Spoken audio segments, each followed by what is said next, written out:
Greetings out there in YouTube land. This is Morris, man, and as always, I thank you for coming to my channel. At this point, I don't know what I'm going to entitle this video, but by the time you're watching it, it'll have a title. And it's kind of interesting. I had did a video on what happened to the Isley Brothers as far as their sound, you know, and the stuff that they did back in the 70s when they had the musical genius Chris Jasper with them, who's related to them by a marriage, and he was the keyboard player. And he was kind of, I would say, the architect for their sound during that time. And of course, their sound now is different. And there's many reasons. Well, of course, one is Chris Jasper is no longer with them. And before I get into this video is about a posting by Jim by the name of Justin posted, and we talked about, you know, things. And before I even get into it, I just want to say, Justin, I agree with you. You know, the stuff today ain't like the stuff of yesterday, you know, and it's unfortunate. And his post was, or it read like this: R. Kelly destroyed the Isley Brothers with all that bullshit, Mr. Big stuff. Well, it depends on how you look at it. If you look at it in dollars and cents, no, it was quite successful. If you look at it from a creative, solely approach, yeah, I mean, I think most of us, and just about all of us, you know, things that are in the past, we try to measure and try to, I guess, compare things of today. And we all had our era. You know, I'm in my 50s, and my era was the 80s and some of the 90s. You know, this now in 2019, I call this garbage time, and those who follow basketball know what that means. You know, but that's my opinion, you know. And if you're measuring the Isley Brothers back then versus now, of course, it's hands down, the Isley Brothers was the bomb back then. But this is what most of us don't realize that are not in the music business, because Justin goes on to say about, you know, the music today is garbage on the radio.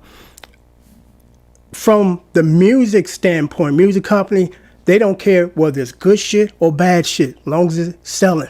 You know, that's it. That's all they're concerned about. They're not concerned about the integrity of the music or bring in string players instead of a synthesizer, or, you know, get that drum machine out here, bring in some real drummers. You know, they don't give a shit about that. You know, they worried about their investment and their return. You know, so from that aspect, you know, the R. Kelly Mr. Big thing was a success because it sold millions of records. It kept Ronald Isley still working and eating, you know, because another thing that most of us, or some of us that are not in the music industry, don't understand and don't realize, those artists, that's what they do for a living. They don't have a second job or a first job, and then they just dabble in music. That's where their food come from. You know, living nice in these beautiful mansions and beautiful women and all that. And in order to do that, they got to keep selling products. So that's what they do. You know, they follow what's going on today's radio, because the radio music in general is not, music in general in the radio is geared for 35 and up, not 35 and older.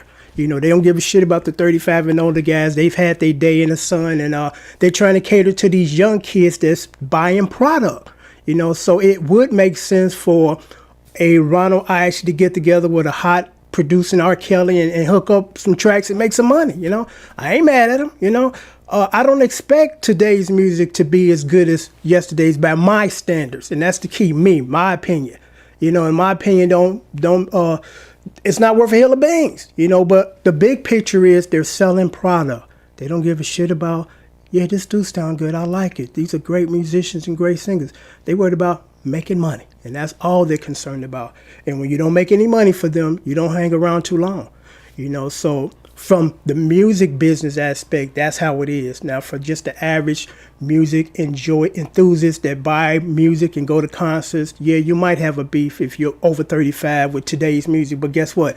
It's not geared for you. It's not catered. It's not. They're not trying to cater to you. They're trying to cater to your sons, you know, and your son's friends, his clique, you know. So I thought I would post this because, again, when you're not in the music business, you look at things differently, and I totally understand that. But when you are in the music business, because I was fortunate, out of school, I landed a good corporate job, and I stayed there for 26 years till I retired. I was not going to go 100% free falling into the music business without a net, you know, because the music business can run hot and cold. You could be a success this year and make $1 million and tour the world, and 5 years from now, you ain't selling no records, you ain't making no money, you're not as living as good as you did 5 years ago. That's the risk that some people take. And if you're lucky, it was worth the risk to take it. But for the most part, when you get in percentages as far as how many people that went out to try to get a record deal and become rich and successful versus the few that did, the percentage between the two is a big difference. So I wasn't willing to take that chance. I'm like, I love music, but guess what I love more? Eating, living in a nice neighborhood, having money in my pocket, being able to send my kids to school. That was my biggest priority. I'm like, you know what? I can do the music thing, but not solely that, because if I just throw my eggs all in one basket and that shit, the bottom fall out and the eggs hit the ground and crack, it's like, no, I'm not going that route, I'm just not going that route, And when you don't go that route and you do have a first job or a job and music is secondary, you can be selective in the things that you take part in. Because there were a lot of projects that could have made me a lot of money. I declined them because I'm like, that's not what I do. From a musical standpoint, it's not what I do. From a moral standpoint, that's not what I do. I don't want to disrespect and degrade women, because I was just talking with a friend of mine. And he was like, who's your favorite all-time rap group? I'm like, you know who that has to be? The Ghetto Boys. Because, first of all, they were just talented as hell, or are talented. And God bless Bill, Bushwick Bill, he passed away recently. And one thing I liked about the Ghetto Boys versus NWA, because they were second, and my partner NWA was one. NWA, as far as their lyrical content, was extremely male chauvinistic, extremely feminist.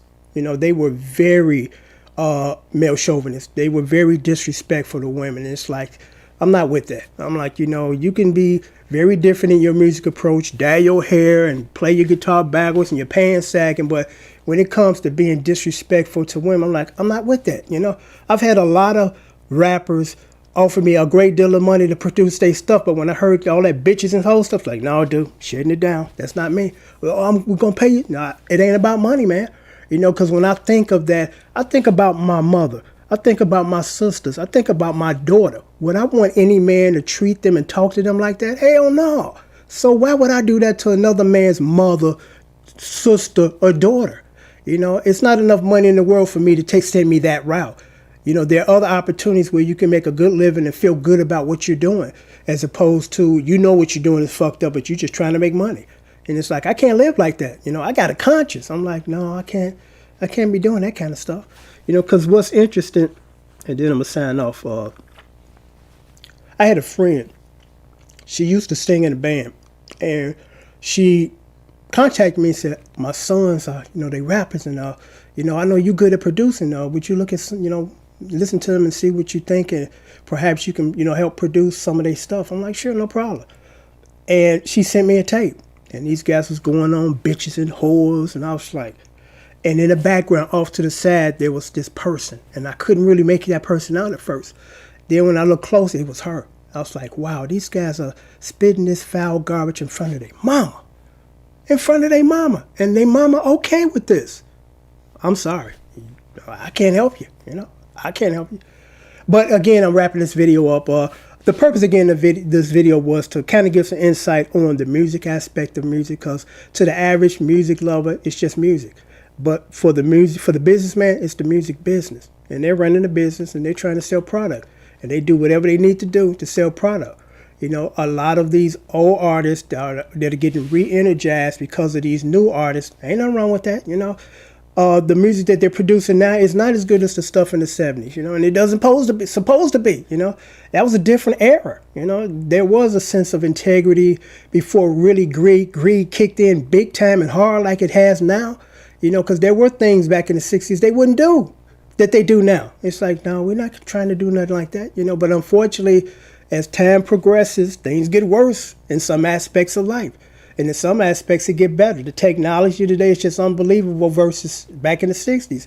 If anybody were to have told me, and I don't have it in front of me, that in the 90s or around the 90s or late 80s, that there was going to be a device a phone device that you can carry around wireless, and you can call anybody in the entire world on the face of this planet, and it wouldn't cost you an arm and a leg, versus back in the 70s when you were placing long distance calls to, just out of state, not even out of the country. And you get that phone bill, and it's like, what the, I would not have believed them, but here it is. I'm living in that era where I'm sitting here looking at a super large, big screen TV, cell phones, wireless computers, and that's wonderful, But I'm going to wrap it up. Again, I just thought I would give some insight on both sides, just the music enthusiasts and the people that are in the music business, the perspectives on each side, and they're totally different.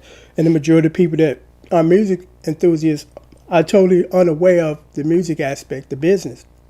So that's why Justin feels the way he does, and I totally understand and I agree. But again, it's just a new day. And I'm just going to say this quickly because this ties in. For years, I write sometimes for comedians because I'm like, I wanted to be a comedian years ago, but I'm like, I got the most respect for those guys because it takes a lot of guts and balls to get up there by yourself and present yourself. In a band, if you're not the lead singer, you just get on stage, play, and back up the lead singer dude, and you okay. Nobody really focusing on you. The pressure's not there, But this is interesting because he said, and I quote, "The music that comes on the radio nowadays is garbage," And here's what's interesting about that. I wrote a comedy skit, and it started off with my father sitting in his car, and I'm in the passenger side. And he got his music on, and I turned it to my music because he's doing the age of Billy Eckstine, Ella Fitzgerald, and my era is more or less Marvin Gaye, Smokey Robinson. And he'd say, turn that, I turned from his station, like, turn that garbage turn it back away from that garbage. It ain't like the musical back then, Billy Epstein, blah, blah, blah. Fast forward 30 years later, my father passed. Now I'm sitting in the driver's seat, and I got my son in the car, and he turns my radio station to Usher and Little Kim, and I'm like, that's garbage, back then Marvin Gaye was, blah, blah. And the point I'm making is, and the point of the skit is, it's all about generation and era. My father's perspective on music and integrity and quality was totally different from my perspective, and it's supposed to be, because I'm in a different era of music than he is, and my son is going to be in a different era of music than I. My daughter, I'm sure, does not listen to the stuff I listen to, and I definitely don't listen to the stuff she listens to. I don't suppose to. Two different generations, two different, musical expressions, So I don't have to like it, but I do respect it. I don't like to like it. Most of it, I don't like the stuff I hear on the radio. I don't even listen to the radio anymore. But I do respect it, and that's what has to be, I can't come in and rain on another person's parade musically because they're younger than me, and this is what they like. This is what they were raised or grew up to listen to. If you take a baby right now and keep him isolated from the world of today and just let him grow up on Billy Eckstine, Marvin Gaye, Ella Fitzgerald, he grew up to appreciate that music because that's all he hears and knows, as opposed to the stuff on the radio. He hasn't been exposed to that. So I think, that's kind of how it is. It's all about what you've been exposed to. And what you've been exposed to, you begin to absorb it and just enjoy it and like it, But until next time, take care and thanks for watching.